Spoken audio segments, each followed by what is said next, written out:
Last month नवंबर के अंदर PT की एक नई अपडेट आई थी, उसके अंदर उन्होंने जो स्कोरिंग क्राइटेरिया है उसके अंदर थोड़े चेंज कर दिए। तो काफी सारे स्टूडेंट्स अभी जिनका स्कोर ही नहीं आया, क्योंकि जो वो टेम्पलेट यूज कर रहे थे डिस्क्राइब इमेज के अंदर, रिटल लेक्चर के अंदर और भी राइटिंग के अंदर, वो टेम्पलेट पीटी ने कंप्लीटली बैन कर दिए। पीटी ने साफ साफ अपनी वेबसाइट के ऊपर लिख रखा, अगर भी आप जेनरिक टेम्पलेट यूज कर रहे हो तो आपका स्कोर नहीं आएगा। तो काफी सारे स्टूडेंट्स अब वो सोच रहे थे कि भी अभी वो आइल्स को प्रेफर करे या फिर पीटी को प्रेफर करे। अगर आप भी इंडिया के अंदर हो और आप भी स्टडी अब्रॉड के बारे में सोच रहे हो और आप कंफ्यूज हो भी आप आइल्स को चूज करो या फिर पीटी को चूज करो, कौन सा अभी के टाइम में ईजी एग्जाम कौन सा है, उसके बारे में बात करेंगे। और भी रिक्वायरमेंट की बात करेंगे भी, अगर आप जैसे अब्रॉड के बारे में सोच रहे हो, जैसे ऑस्ट्रेलिया के बारे में सोच रहे हैं, तो रिक्वायरमेंट, बैंड रिक्वायरमेंट कितनी है कोर्स के लिए, तो उनके सब को कवर करेंगे आज की इस वीडियो के अंदर। और वीडियो बहुत ही ज़्यादा यूजफुल होगी, तो मेक श्योर वीडियो ना एंड तक जरूर देखियो। And let's get started.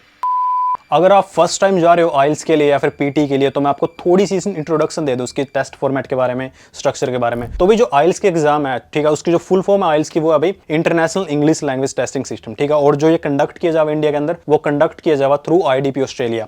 और जो आइल्स का एग्जाम है वो पेपर बेस्ड भी है और कंप्यूटर बेस्ड भी है। और जो पीटी की फुल फॉर्म है वो है पियर्सन टेस्ट ऑफ इंग्लिश। और जो पीटी का टेस्ट है वो सिर्फ कंप्यूटर बेस्ड टेस्ट है, उसमें कोई पेपर वगैरह कोई सीन नहीं। और जो आइल्स का टेस्ट है, ठीक है, उसके अंदर आपके 2 फॉर्मेट है।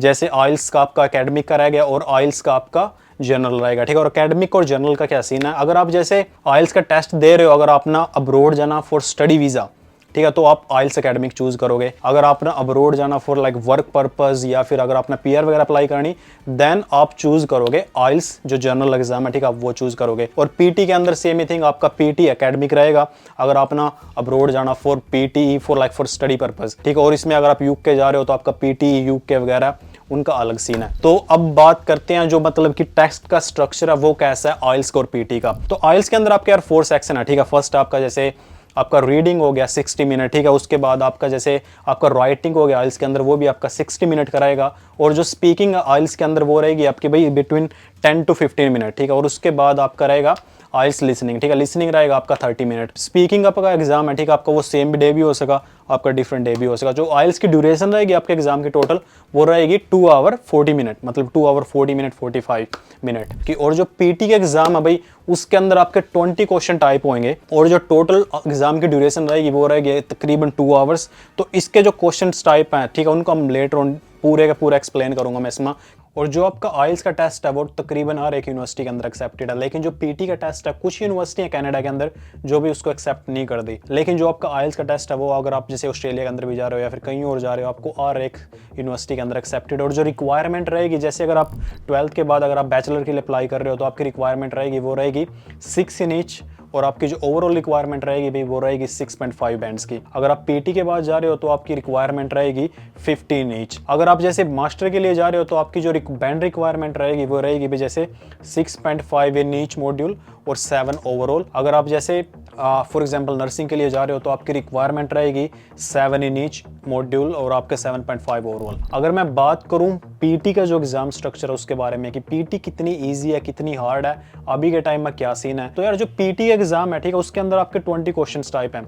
जैसे मैंने अभी आइल्स के बारे में बात करें, आइल्स के अंदर आपके 4 सेक्शंस हैं, उसके अंदर आपके इतने क्वेश्चन टाइप नहीं है जितने पीटी के अंदर है। पीटी के अंदर थोड़ा टेक्निकल साइड है यार, क्योंकि जो पीटी का टेस्ट है आपका वो कंप्यूटर के द्वारा चेक हुआ, ठीक है। जो कंप्यूटर का एल्गोरिदम है वो आपका जो पीटी का टेस्ट है वो पूरे का पूरा चेक करा। तो इसके अंदर अपना कुछ टेक्निकल साइड है जिसका आपको ध्यान में रखना, ठीक है। आपकी timing management is very important in PT, ठीक है। अपना पता होना चाहिए कि कौन सा क्वेश्चन टाइप है, उस क्वेश्चन टाइप के अंदर अपना क्या स्ट्रेटेजी यूज करनी, ठीक है, उसके टाइमिंग का क्या सीन है, क्योंकि टाइमिंग एक इंपॉर्टेंट रोल प्ले करा। अगर जैसे आपके पास कुछ क्वेश्चन टाइप के अंदर आपका सिर्फ 20 सेकंड का टाइम मिलेगा, ठीक है, तो अपना क्विकली एक्ट करना, अपना पता होना चाहिए कि कौन से क्वेश्चन टाइप है वो जिसके अंदर अपना 20 सेकंड का टाइम मिलेगा। जैसे स्पीकिंग के अंदर आपका फर्स्ट क्वेश्चन टाइप है रीड अलाउड, ठीक है, तो रीड अलाउड में आपको पता होना चाहिए कि आपके पास कितना टाइम है। जैसे 40 सेकंड आपको प्रिपेयर करने के लिए, उसके बाद 40 सेकंड अपना वो रीड अलाउड है, ठीक है, आपने वो बोलना, अपना किन चीज़ों का ध्यान रखना। तो जैसे पीटी के स्पीकिंग के अंदर आपका फर्स्ट क्वेश्चन टाइप रहेगा आपका रीड अलाउड, ठीक है, उसके बाद आपका repeat sentence, describe image, रिटल lecture और उसके बाद भाई आपके आंसर शॉर्ट क्वेश्चन। तो यहाँ पे यार अपना टाइमिंग का बहुत ही ज़्यादा ध्यान रखना। जैसे फर्स्ट क्वेश्चन टाइप में अपना 40 सेकंड मिला उसको प्रिपेयर करने के लिए, ठीक है। तो उसके बाद अपना वो सेंटेंस है रीड अलाउड करना, उसमें अपना ध्यान रखना कि भाई आप कौन से मतलब कि आप कुछ भी आप रिपीट ना करो, ठीक है। अगर अपना कुछ मिस हो गया आपने दोबारा जाके वो रिपीट नहीं करना, क्योंकि उसके मार्क्स आपके रीडिंग के अंदर भी जाएंगे और स्पीकिंग के अंदर भी जाएंगे, ठीक है। तो ये अपना पता होना चाहिए यार कि कौन से क्वेश्चन टाइप के मार्क्स किसके अंदर जा रहे हैं। जैसे कुछ क्वेश्चन टाइप है लिसनिंग के अंदर, पीटी की बात कर रहा है मैं यहाँ पे, ठीक है। मैंने अभी आइल्स की बात नहीं करी, पीटी की बात कर रहा है। पीटी में थोड़ी सी टेक्निकल साइड है, इसमें अपना पता होना चाहिए। जैसे लिसनिंग के अंदर कुछ क्वेश्चन टाइप है लिसनिंग के अंदर जिसके मार्क्स आपके राइटिंग के अंदर भी जाएंगे। जैसे जो लिसनिंग के अंदर राइट फ्रॉम डिक्टेशन है उसके मार्क्स आपके लिसनिंग के अंदर भी जाएंगे और राइटिंग के अंदर भी जाएंगे, ठीक है।